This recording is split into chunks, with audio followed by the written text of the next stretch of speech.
Yo, good morning, StockTwits crew. Happy Thursday, and welcome back to another episode of the Daily Rip. Hope the whole chat's having a good morning so far.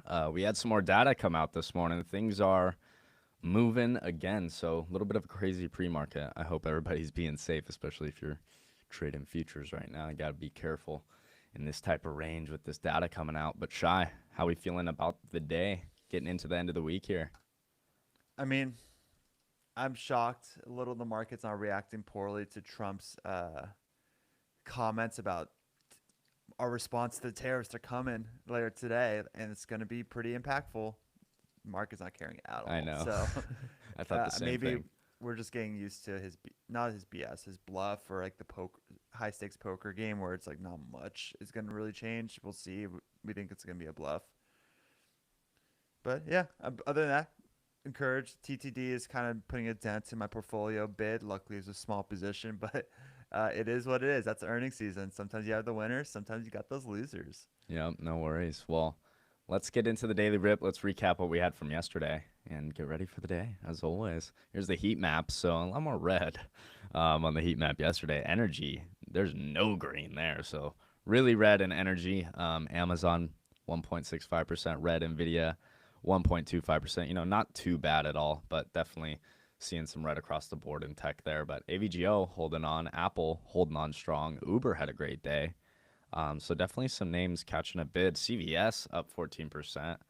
Netflix doing good, right? So plenty of names that are doing good. Definitely a stock pickers market, but overall a lot more red than I guess you'd want to see if you're an investor. Shy, what stands out to you from yesterday?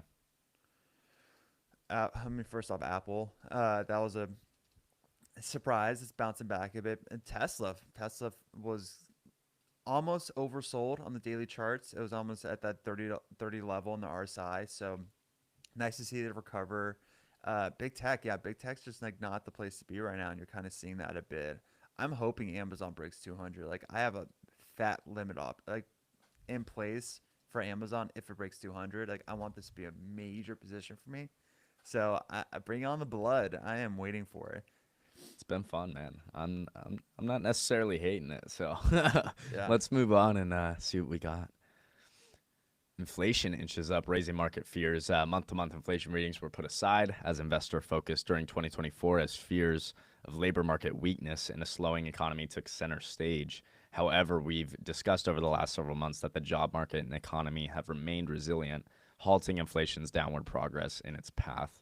January's consumer price index confirmed that fear, accelerating by 0.5% month over month and 3% year over year, topping estimates.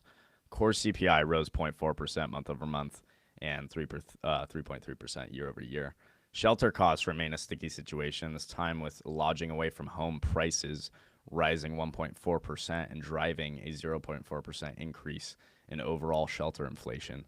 Used vehicle prices, insurance, and food prices contributed to this month's rise. So, yeah, we had that CPI data come out yesterday. Definitely brought a lot of volatility, especially right when that came out. That was wild, similar to what you're seeing here with the PPI data print this morning. So, yeah, definitely got to watch out for that stuff, and that made for an interesting market yesterday. What stood out to you from that, Shire?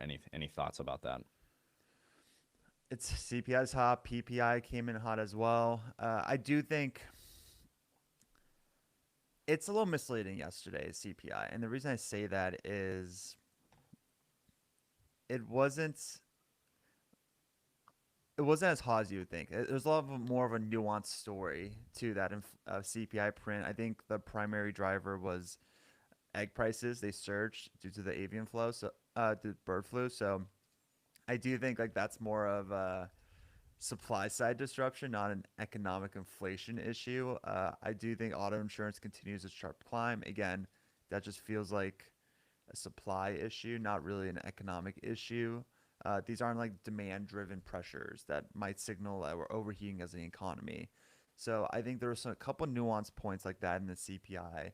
But also the real issue still remains the core. Like core services continues to run hot, and that is what matters a lot in the Fed eyes, and that caused the bond markets to kind of ruffle a few feathers with the 10-year ripping to 4.6%. So if the 10-year continues going up to 5%, that's going to be a major anchor on any kind of bounce we see in the markets. Like it needs to be closer to the 4% range. And anything above 4.5, like it's going to cause volatility in the markets. And that's what we saw. Yeah, 100%. Let's see what else we got from yesterday. Oh yeah, Robinhood rises while Reddit rolls over. Retail brokerage Robinhood is up 14% after the bell. They killed it there, with StockTwits sentiment surging into extremely bullish territory as prices hit 3.5-year highs. Here's the earnings recap, which again you guys can see directly on StockTwits, so make sure you guys are taking advantage of that. But Robinhood's Q4 earnings exceeded revenue estimates at $1 billion versus 934.9 million estimate. EPS came in at $1.01, smashing analyst estimate of 41 cents. Management projects double-digit revenue growth and increased operating expenses in 2025, driven by product innovation, market share gains, and new market expansion. Here's kind of the bullish outlooks from the earnings recap. The company's Legend platform is already generating $50 million in annualized trading revenue just months after its launch, indicating strong market traction and potential for growth. And then kind of the bearish look on it would be Robinhood exceeding the revenue estimates, reaching over $1 billion in Q4. Management acknowledged challenges in maintaining this growth trajectory. So kind of seems like, obviously that was a huge, win, beat on the revenue. But, it doesn't look like it's something they're going to expect for every time in the future, right? So just something to keep in note there, right? But, I mean, doing amazing. I haven't looked at it this morning, actually. Let me take a look at just Hood. But any thoughts on that, Shy, from yesterday? I mean, that was a beautiful move that Hood made initially. Yeah, I made a post about it this morning a bit. I went real deep with my subscribers last night because like I saw that print. I was like, I have to dig deeper because I'm a thematic investor.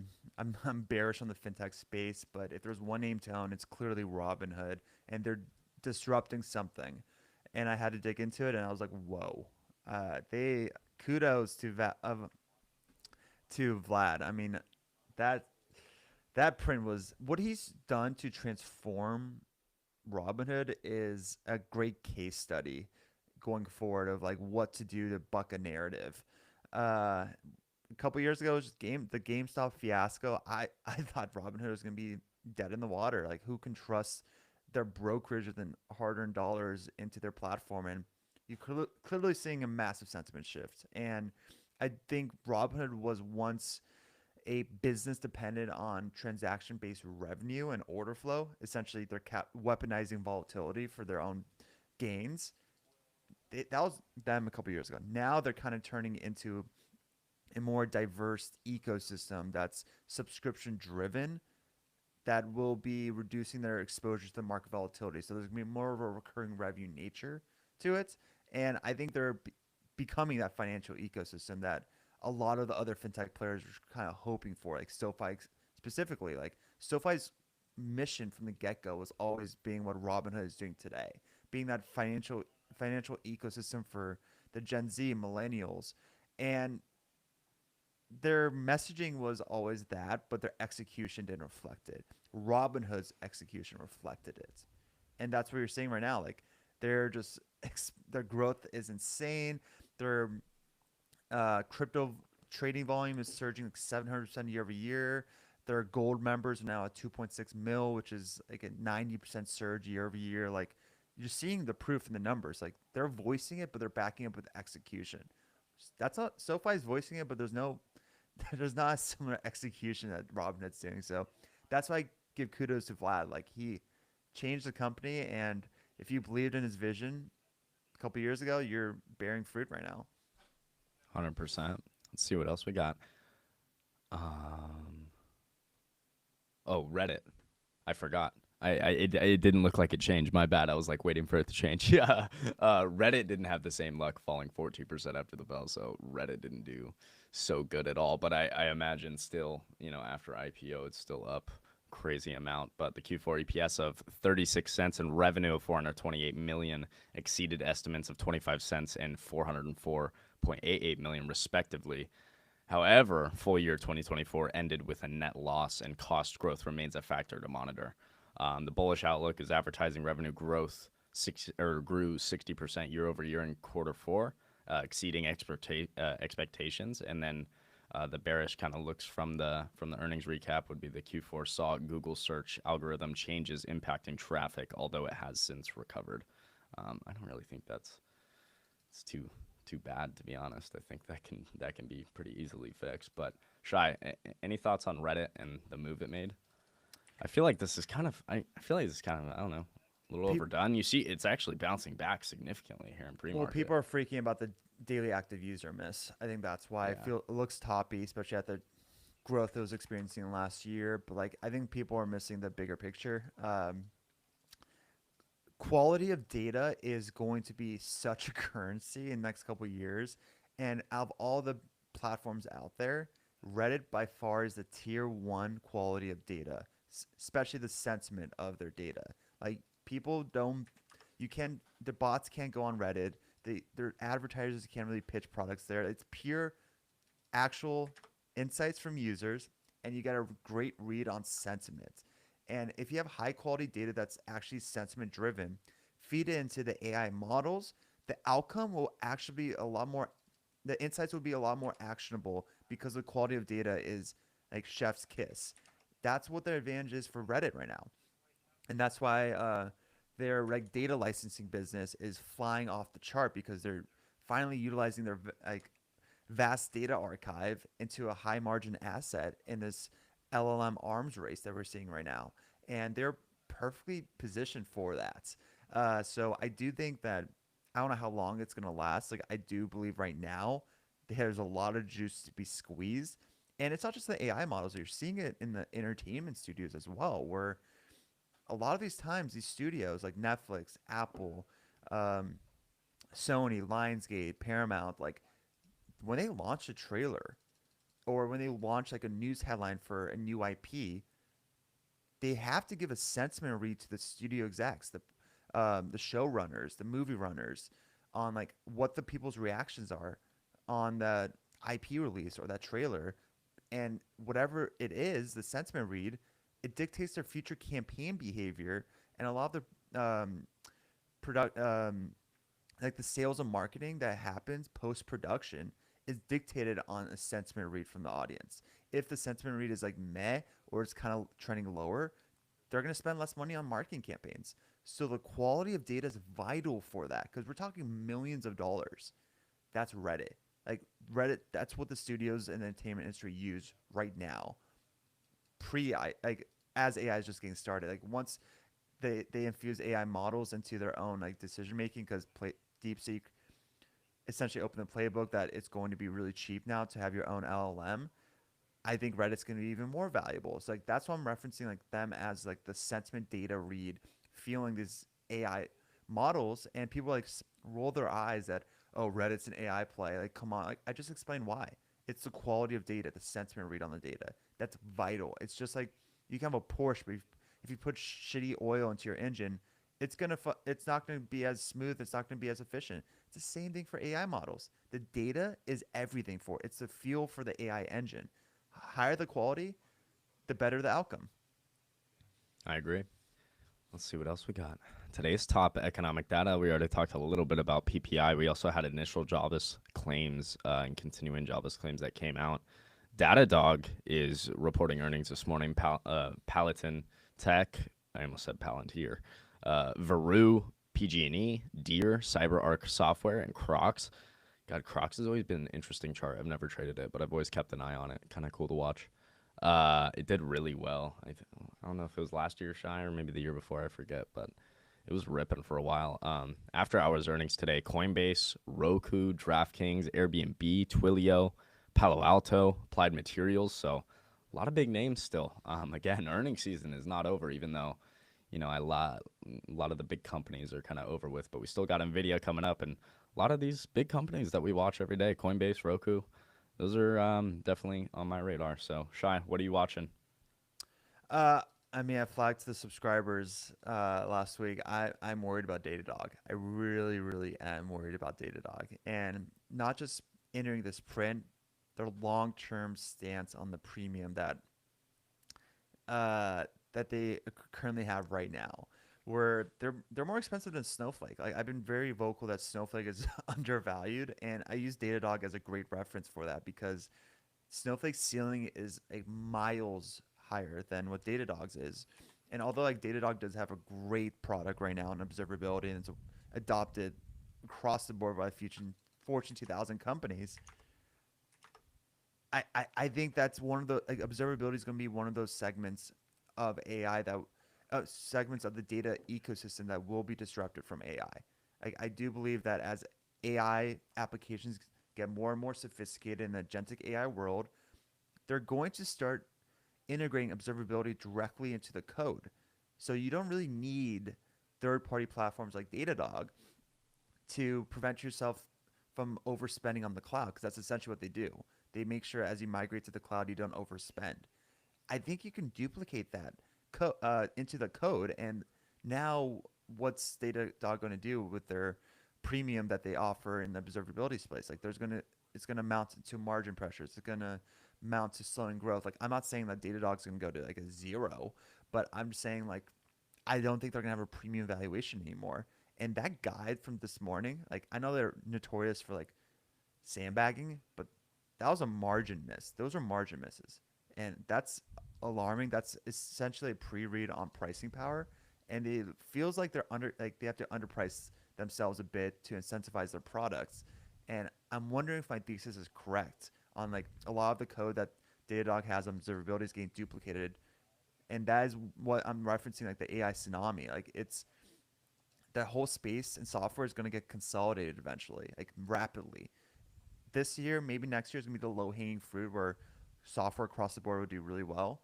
But you have to like look into like which products can get duplicated in the agentic AI world, and observability is one of those like I think can, and that's why I flagged it to the subscribers. And I'm not saying sell it, but it's a hold.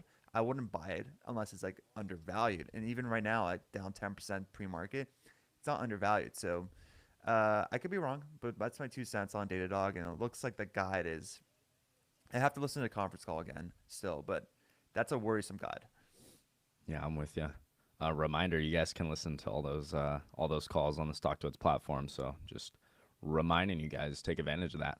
But let's get into the charts. I think we got some charts to go over. CRM buyers eye Salesforce as it retests prior peaks. So this, Salesforce been interesting. Kind of been quiet lately in this consolidation at the highs, but you look left and we're just retesting those previous highs, right? So I personally think as long as you're holding that, this has potential to go back to the highs. But, CRM has done pretty well on this trend. And I just don't see a lot of momentum here going on. But Shay, do you have any thoughts on CRM where we're sitting right now? On the charts, we're kind of up there.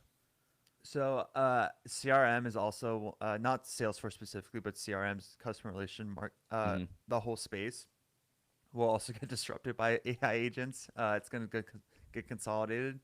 There's going to be one, two, maybe three clear winners. I think Salesforce will be one of those clear winners because track record, they're going to acquire themselves into permanence. Maybe Monday.com as a mid-market play, and obviously HubSpot with the data advantage they have. I think those are the three names, but either way, they're all going to experience some kind of margin compression because of the AI headwind AI agent headwind that they're going to have eventually. But in the near term, this is feeding into my thesis that essentially all software is going to do really well right away. It's going to be a very low hanging fruit that's going to be an easy lever for them to pull AI agents to like look like they're getting some Gen AI project flow in their fundamentals, revenue acceleration, margin expansion, etc. Salesforce to me has not proven since the cloud days from a decade ago that they can organically grow. They just can't. The way they've done it is always acquiring BI tools to infuse into their CRM ecosystem. They have not proven to me that they can do it in house. That's not a recipe that I want in a long term position. Like I want it to be like a CrowdStrike where all their growth is in house. They make maybe a little tiny acquisitions, but we're not talking billions. Like Salesforce acquires billions on these acquisitions. Like CrowdStrike does like maybe millions. All their module adoption pace, it's all because of in-house organic R&D. So like that's proving to me that they can withstand any disruption in the future because they've proven to me that they can innovate and pivot very quickly. Salesforce has not done that to me. It's shown that to me in a decade. So I do believe that it's going to be cost intensive if they do remain as a CRM leader, and that's going to come at the price of shareholders. So I wouldn't get into CRM at this valuation. Like it's very fair valued right now, and with the headwinds I just called out, I'm like, it feels like dilution, not dilution, but like it's just it's not the place to be really going forward. But I'm not saying it's going to be a dud. I just don't think it's going to provide too much shareholder value. There's a difference. I get you, yeah. But yeah, maybe something to keep an eye on. I still, for the short term trade, as long as we're holding these highs, I think there's potential for the short term trade. But I'm with you there. Things are going to get disrupted, and need to be aware of that. But I like CRM as well, so we'll see what happens in the future. What other charts we got? Let's see. MVIS Microvision ready to mount a comeback. This has been in some consolidation here, but holding that dollar, a dollar amount right there. Got over that. It was a big psychological level, and this has just been kind of quiet since. But holding, it all looks constructive. It's all holding price, higher lows, higher highs. So until I see it break a structure, like I always say, this looks all right. But obviously, never. I've never traded this. Not a company I know at all. Shy, are you familiar with Microvision? I don't. It sounds crypto based. Maybe It it's might not, be. but I don't I'm know, not but familiar. just I mean the chart has been kind of quiet for a while. You know what I mean? Just ranging back and forth. But at least you're getting some momentum now into the new year, and maybe this thing is getting sparked up a bit. So something to keep on watch, I guess, for those short term momentum plays if it's there. You know what I mean? Crazy news comes out, some sort of catalyst, but not something I'm looking at on the daily. Let's see what else. NNE Nano Nuclear looks fully recharged. So this has been retesting those previous highs that we broke out of, that $33. And we're holding. Doesn't look absolutely amazing, but we are above that moving average. I think that's a 50 moving average there. So we're holding that. Still looking constructive, holding those higher lows, higher highs. So I don't see any massive break of structure or anything really telling me like, oh, I'm super scared here. But you are seeing some selling come in, right, from these highs. People wanted to kind of get rid of it into that 45, $50. So something to keep an eye on there. But as long as you're holding, those key moving averages, I think everything's all right. You just don't want to see you don't want to see aggressive lower lows, lower highs coming in on this name continuously, below those big range lows. So that's what I got for Nano Nuclear. But any thoughts on that, Shy? I have no urgency to get into the nuclear energy space just because software is in the spotlight right now. I do want to get more alternative energy exposure in my growth portfolio because that is a really important like element of the new AI future we're about to get into. Once software, like remember I referenced like software is easy money kind of next like year, maybe 2 years. Once a lot of these names get to like the Palantir and Cloudflare valuation, like I think like if Snowflake, MongoDB, uh, GitLab, etc., like they get re-rated and like oof, they're all fair value. My eyes now will go to nuclear because this is a space that's going to take years to play out. It's not going to be months, and it's going to be a lot trickier due to regulations than a lot of people anticipate, even in a Trump-led presidency. Like Chernobyl is still a thing, guys. Like it's still on top of people's heads. Like you have to be very cautious a lot of the time. So although like I believe in the long-term vision, it's a decade-long play. I don't have the urgency now, and especially with the run up it's had the past year or two, a lot of that is pull forward demand assumption. So like it's being priced a bit already, so it leans more on risk than reward. So because of that, I'm like, unless we see some kind of major dip across the board in that whole nuclear bucket, similar fashion to like what happened in quantum computing from that Jensen comments, I'm probably gonna be staying out for another year or so. Yeah, makes sense. Makes sense. What else we got? CFLT Confluent flies after breaking resistance. Damn, this has a lot of momentum. So definitely getting a bit of a change in the structure here over that moving average as well. But to me, this could still potentially range. You want to see this continued momentum, because even in the past, you see momentum kind of spark up and it looks kind of crazy, and then you hit that resistance from where you look left on the chart, those previous resistance areas, and then you just get slapped again, right? So I'd want to see real continuation over that or that mid range high, basically that big top wick you see right around that $40. That's what I'd be looking to have strong momentum over, because if we just go right up to that and reject, I don't think that's very good. Has this look like we're kind of just basing, but maybe we're finally trying to get out of that base, right? Really get some momentum going. It's just a matter of we need continuation of that, because momentum's great, but I've also seen that the past few times on this chart, and even with momentum, it got slapped and slowed down and ended up coming right back down to range lows. So I would watch out for that, but still looking pretty solid, especially the past few days. So you get that continued momentum, play the Momo if it's there. But any thoughts on this one, Shy? Yeah, so I used to love Confluent. I do think Oh, streaming really? data. I did used to think streaming data. I still do. I do believe streaming data or real time insights is going to be a necessity in the post agentic AI world. It absolutely will be, and especially in AGI. Like, you're going to need streaming data, 100%. The jury's still out if it has to be managed source, because Confluent has this open source Kafka that is widely used like by Fortune 2000 companies. Everyone uses it, but it's funny because it's also their kryptonite, where a lot of people don't see the incentive for streaming data to have to be a standalone managed source, and that's the issue that Confluent's having right now. They have to incentivize a lot of the clients that open source is nice, but you need all these features, and the only way to get these features is through the managed source offerings that we currently have. I don't think you need it to be managed source, and I think it's going to become a commodity because of disrupt how beneficial the open source is and through Kafka, and you're already seeing it with Snowflake acquisition rumors on Red Panda a week or two ago, and Confluence. The reason they caught a major bid, in my opinion, is because of that major partnership with Databricks.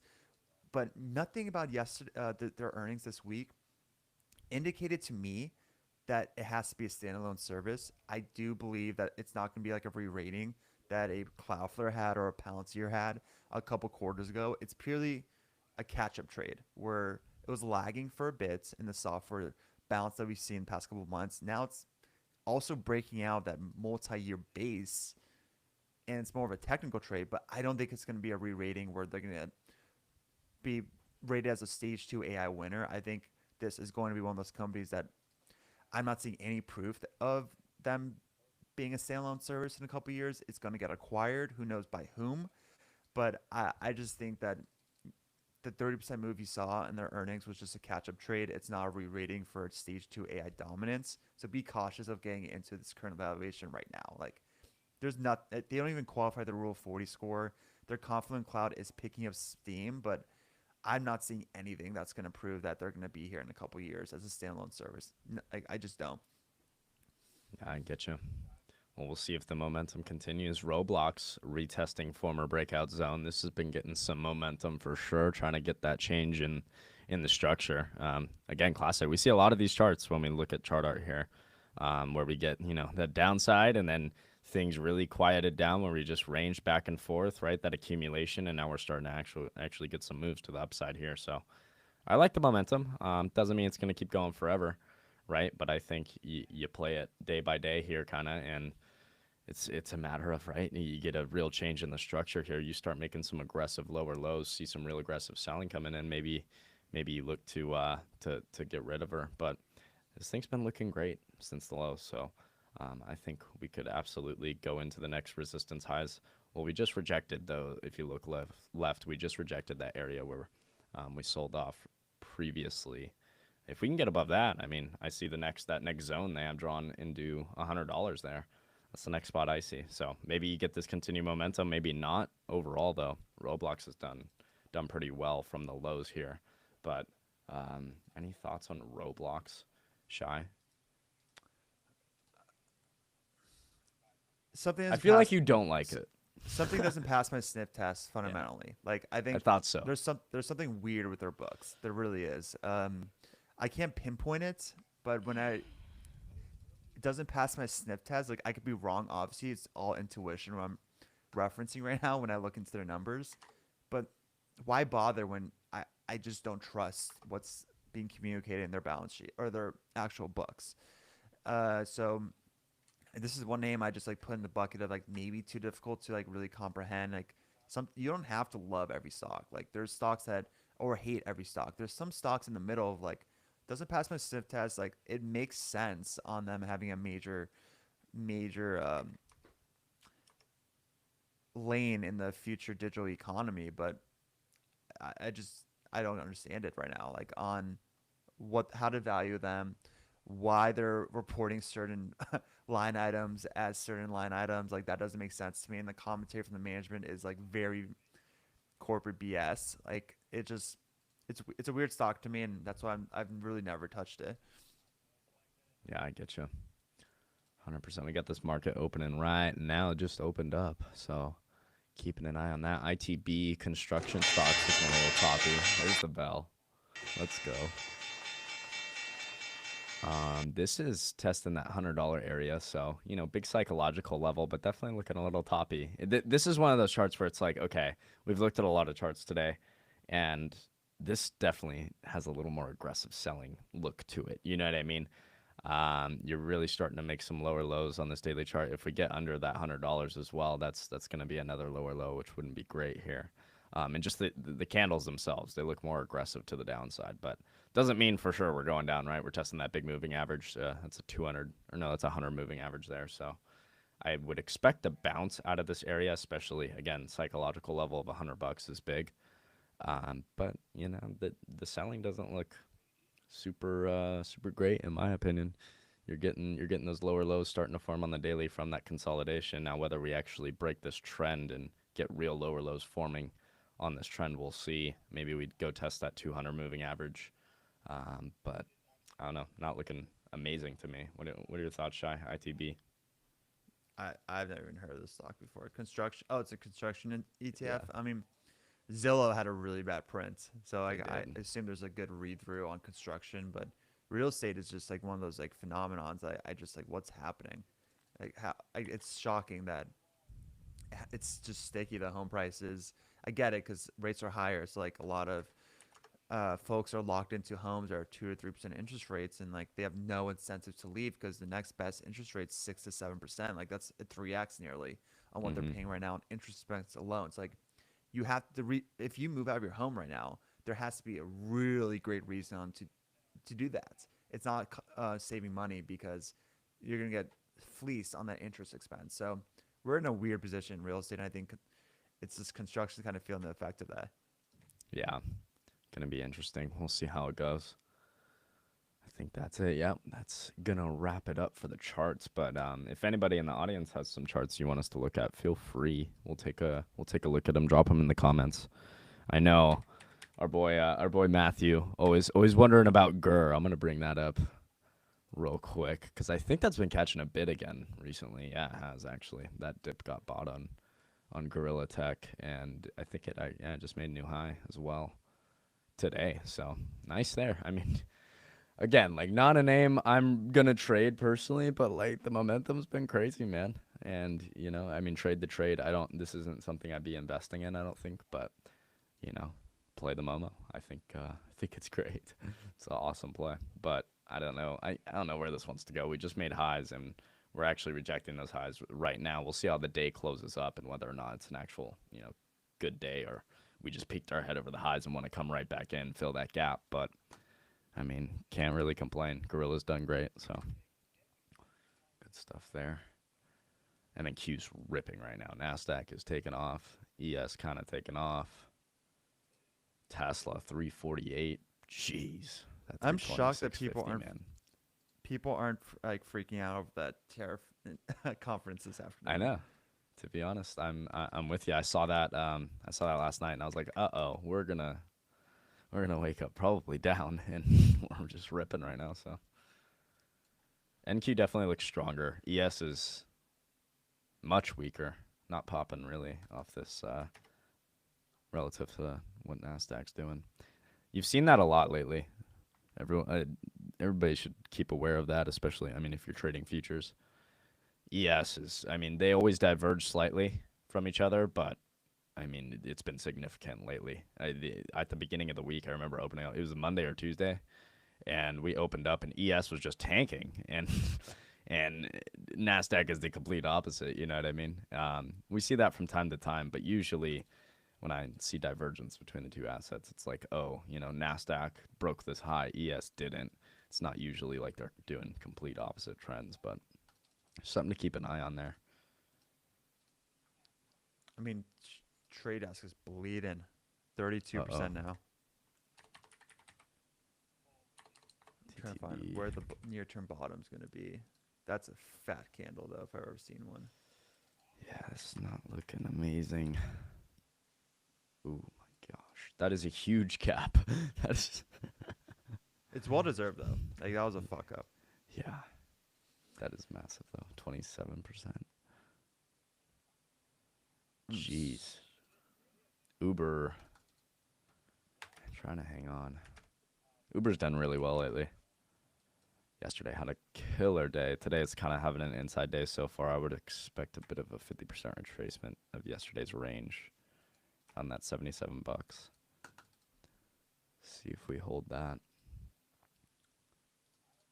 Nvidia's getting going here, so looking strong there. I can't believe AppLovin's up 1,000% in the past year. Oh boy. It's a 10xer. It's crazy. Apple's still looking strong. Microsoft a little bit weaker, but getting a bit of a pop. Amazon a little bit weaker. Meta as well. So your bigger names there not looking as good. AMD's getting a pop. Netflix flying. 1,034. Jeez.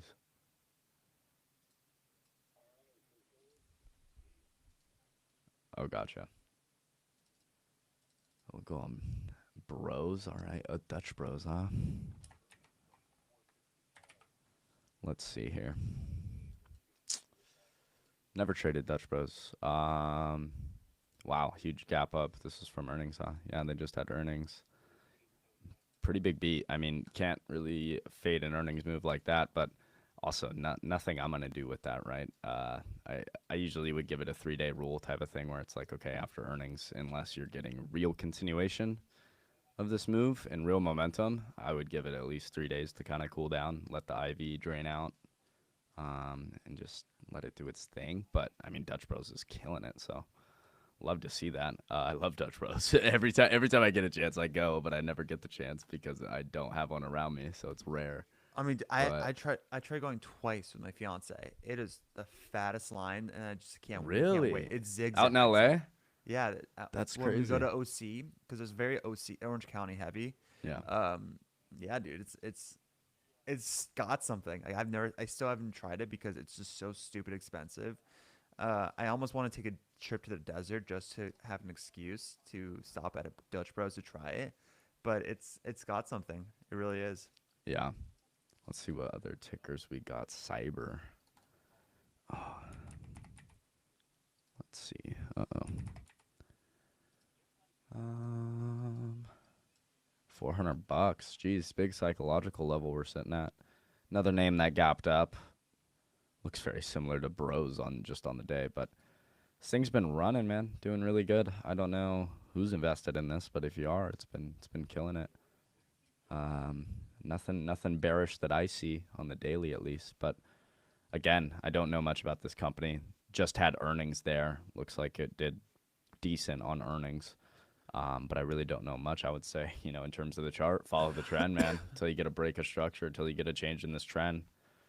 Why think this is going down, right? That's my opinion. But just had earnings, probably a similar thing where you need to give it a few days to cool down. I wouldn't expect much, especially seeing after earnings. I don't see a ton of momentum on this stock at all, right? Right in the $400 as well. I could expect some sideways price action at this level, to be honest. So that's what I would expect here. But this name's done great, so keep an eye on it. Root. These are all names I've never looked at. Root just made a higher high. I don't know if that's all-time high. No, it's not. I just zoomed out a little more. But looking all right. It's gotten a lot of momentum lately. Again, just a Momo player, short-term Momo player, in my opinion. I don't know anything about the company, so I'm not going to be talking about long-term investments here, but I would look for. I mean, it's tough to buy this name after breaking out of these highs right here. You're just over $120. I would need a retest of some sort of previous high here, but it looks like two earnings ago it did well. This last earnings is or no, this next earnings is coming up. So this last earnings did well. We're looking for this next earnings coming up on the 26th. So with earnings coming up, that kind of might change my thoughts a little bit on. I might stay away from this, right? Especially with the gains you've had lately. With earnings. Again, if I knew more about the company, then maybe there's something there. But for a short-term momentum play, I would definitely be out before any earnings come on with this name. So just keep that in mind. We got Reddit. Take a look at the actual chart. We talked about Reddit earnings a little bit, but chart gapping down. Not really that bad.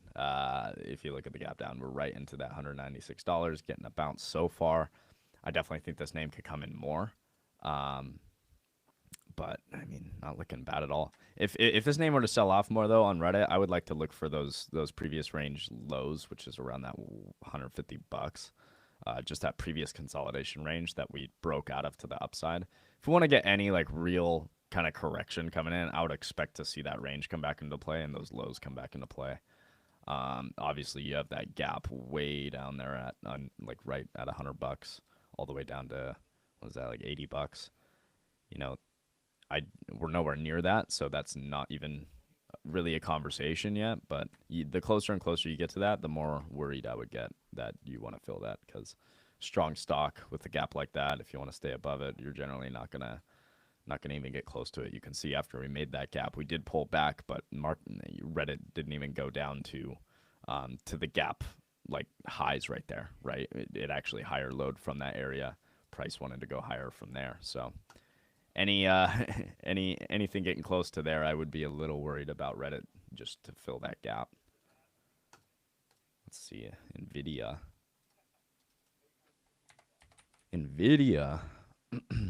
I never trade Nvidia. It's funny, we talk about Nvidia all the time. I'm pretty heavily invested in Nvidia. I Because never trade it though. there's better force multipliers out there. Because if Nvidia does well, it means this other name is going to do well. It's going to be like Exactly. three times better than what Nvidia's move is. So it's like I echo your sentiment, Jordan. Yeah, I get you. Like, and to be honest, I feel like I haven't had some great luck. Like, I've made some money on Nvidia options, but I haven't had the best luck in the past with Nvidia options. It's so funny. I think it's a psychological problem I have with it for some reason.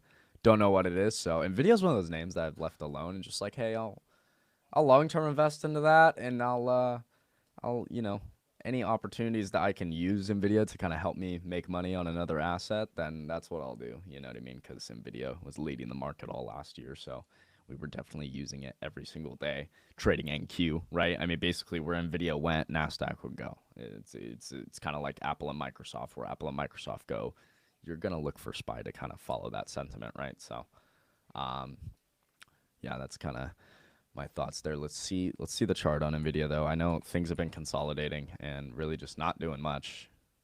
This year is quiet. I mean, Shai's talked about it. Big tech is really not the spot to be this year, at least as of now, just because things are a lot quieter, back and forth.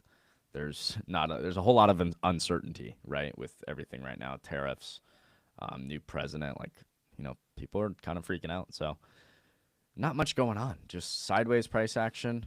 We did get a bit of a break of structure of that range that we made on Nvidia, but we bounced right back, and now we're right back in that range, just kind of continuing to expand this range and make it bigger. So not much going on. We basically hit the 50% retracement of this gap that we gapped down on, and yeah, we haven't done much. So maybe we get a gap fill, maybe not. I just expect Nvidia to go sideways continuously until we really get some big momentum, which could come with earnings, right, in 2 weeks or so.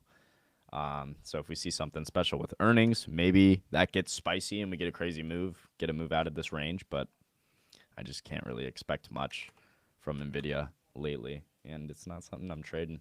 But I'm long-term investor and I'm holding, right? So I love to see it go sideways. I know it can be boring, but I'd rather see it go sideways like this than real sharp selling. I know we've seen a little bit of selling recently, but nothing that I'm really worrying about. So, do you have any other thoughts on I Nvidia, mean, Shy, that you want to I cover? do think the reason big tech's not the place to be is because it's TLDR, expenses are going up, revenue's in line. That's essentially what it is. It's an investment year, and the reason the expenses are up is because they're still acquiring as much compute as possible, a- aka Nvidia. That's what it is. So like the big tech demise, not demise, the big tech's reason for their range bound trading is going to benefit Nvidia. The question isn't how strong of numbers Nvidia is going to deliver because we just saw the capex spend. It's going to be great. It's a commentary on the Blackwell ramp up and what their forecast is going to be. I think I have a trade right now in Nvidia just because it bounced on that key 200-day moving average level. That was the first time it retested it. It looked like, and retested in 2 years. It looked like, oof, if sliced through, this might be dangerous. Well, V-shaped recovery right above it. So like that's my stop loss, that 200-day moving average. So I do think there's going to be somewhat of momentum entering their earnings because of the capex insight we got from the big four. And I do believe that CUDA and the NVDL link that they have is the stickiest component of their pricey ecosystem, um, where it's not as cyclical as people anticipate. I think they're going to be fine. I just, if they don't deliver a strong guide in like next week or in 2 weeks, whenever they report their earnings, it might just be range bound. Like, I don't think it's going to go 80s, 70s again. Like, I really believe it's just they're printing so much cash, like so much cash that their CUDA platform also cemented them into permanence on any future secular growth theme. Like it's not just AI, it's also quantum computing, it's also robotics. Like they created this virtual environment where a lot of developers can test quantum algorithms or design robotic systems without having to actually deploy it to the physical GPUs or actually spend a lot of money on the robotics angle of it. Like it's going to be a sticky component of our digital ecosystem. It's just people are worried about that the hardware component of their business when that's just what they used to be. They're not that anymore. And they're trading at under 30 times earnings. I think it's like 28 times earnings now, forward earnings. So if they can prove that the party's going to continue, like it's going to be a big mover. So that's why I have a trade in this name. Uh, and I do think they have the signs of being the first $10 trillion company. I really do. So that's my 2 cents on it. That would be awesome. My portfolio would love that, Shy. So we want to continue that sentiment. I'd be down. SOC, another ticker from the chat. Let's take a look at this Sable Offshore. I've never looked at this. $29. Let's take a look at the daily chart. Um, Looks like it just gapped up. I don't know why, but pretty massive gap up overnight. And right at these highs on the daily chart, it's been consolidating since, gosh, September of last year after gapping up for, again, I don't know why, just randomly. You've had earnings plenty of times, but it never got a crazy move on earnings, which I find interesting.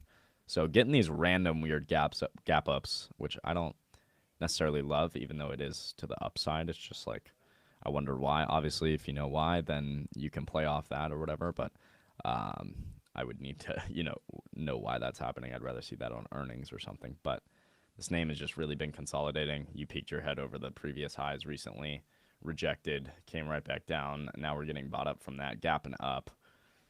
I don't know. I think this name is, this is not something I would dip into.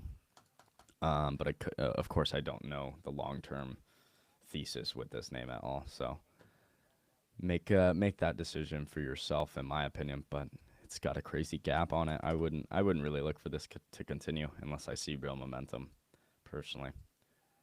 So God, you zoom out, this name has come from absolutely nothing. Jeez. But yeah, it's doing good so far. So ride the momentum, I guess, as long as it lasts. Any thoughts on that one, Shy? I've never seen that. Sable Offshore. Have you ever heard of that? Um, no, it sounds like an oil commodity. I'm not a commodity Continues to guy, guys. coordinate with California Coastal Commission on maintenance and repair work in the coastal zone. Interesting. Yeah, probably a name I'll never see again, but it's okay. Um, yeah, interesting stuff. I think that's think that might be it for the chat. So Matthew said Dutch Bros is crazy, bro. Dutch Bros is wild. When I first saw that chart, I was like, holy crap, it's up there, man. It's killing it. And I watched it. This was probably months ago that I looked at it, and it was still like doing well. And look at it now, all time highs. We actually just hit all time highs this week, so love to see it. Good stuff, man. I think that's So it for the chat. yeah, it's a slow moving day market. I mean, Yeah, not much is happening. The earnings this afternoon, is there too much on, let's see what the earnings it's gonna be talk fun. We is. got Coinbase.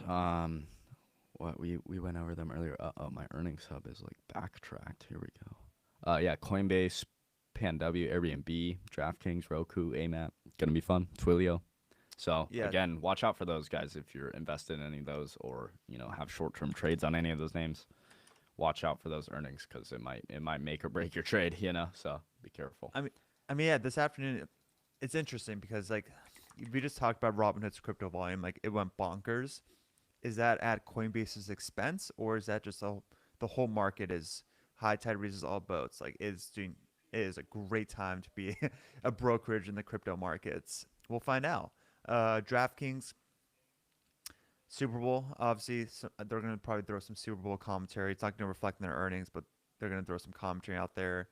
Long term, you guys already know I'm bearish in the name. It's a commodity. I don't see a real growth. I think their market share is going to start deteriorating.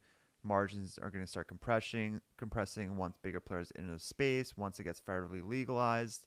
We're not seeing that yet, and I also could be wrong on my long term thesis.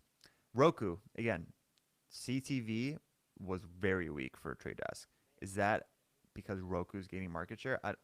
That's or because Walmart acquired Vizio and like they're making somewhat of a play in CT. Like, there's just so much FUD that got generated from Trade Desk's report yesterday that you're seeing like Magnite down 14%, Pubmatic down 15.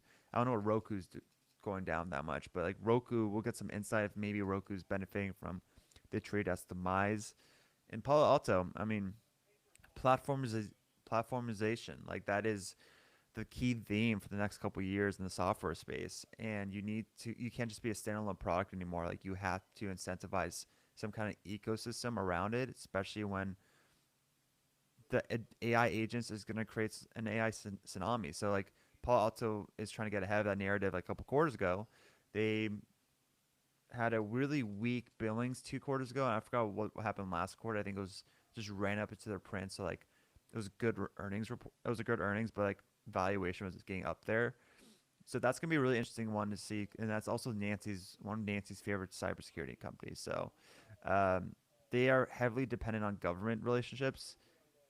That's why Nancy like giving her green light is like pretty big, as crazy as it sounds, but it is what it is. And yeah, that's kind of today's pretty timid. I think next week's gonna be a pretty big one, but either way, I mean, we're in like what Jordan said earlier, like earnings season's still going. Like this is my Super Bowl of earnings season. Like we're transitioning from large cap to mid cap to small cap. So like there's going to be moves that are going to be made.